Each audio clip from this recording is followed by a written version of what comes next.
नमः।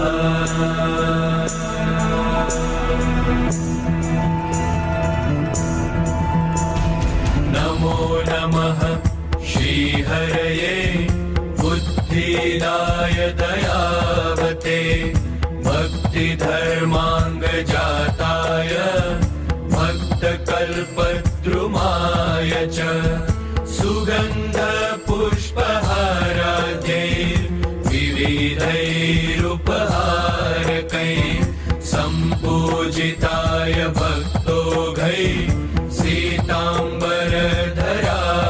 च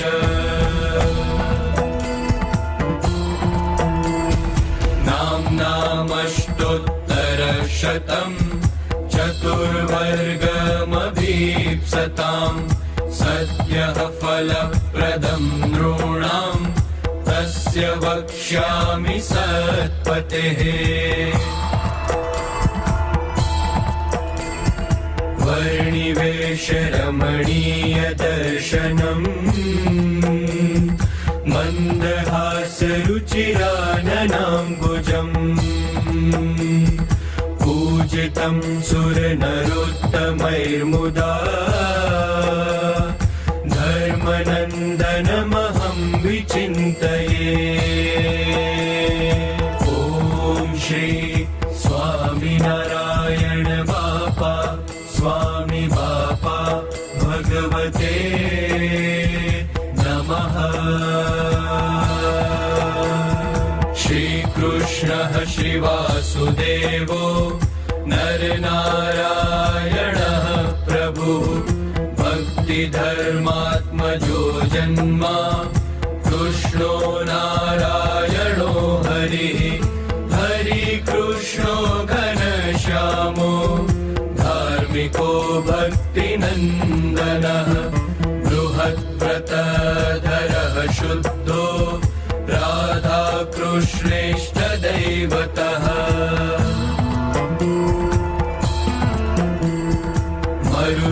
मरुत्सुतप्रियः काली भैरवाद्यतिभीषणः जितेन्द्रियो जिताहार तीव्रवैराग्य आस्तिकः योगेश्वरो योगकला प्रवृत्तिरतिधैर्यवान् ज्ञानी परमहंसश्च तीर्थकृतैर्त्रिकार्चितः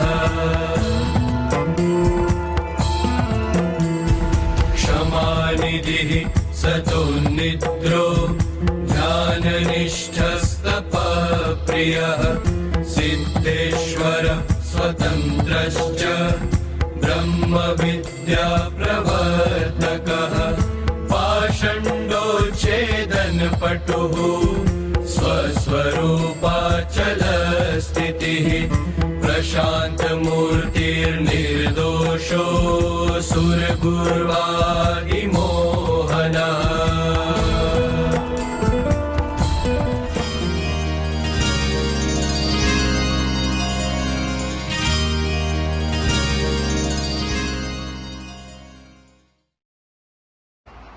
મણિનગર શ્રી સ્વામિનારાયણ ગાદી સંસ્થાન શ્રી સ્વામિનારાયણ મંદિર નૈરોબીમાં આજે અષાઢ સુદ બીજ કચ્છ વર્ષારંભ અને સાથે સાથે રથયાત્રાનો પાવન દિવસ પરમ પૂજ્ય આચાર્ય શ્રી જીતેન્દ્રિય પ્રિયદાસજી સ્વામીજી મહારાજની અનુજ્ઞાથી પૂજનીય સંતોના સાનિધ્યમાં શિક્ષાપત્રી દ્વિશતાબ્દી મહોત્સવ અંતર્ગત સમૂહ મહાપૂજાનું આયોજન કરવામાં આવ્યું હતું અને એમાં બહુ મોટી સંખ્યામાં હરિભક્તો ઉપસ્થિત રહી અને સમૂહ પૂજાનો લાભ લીધો હતો.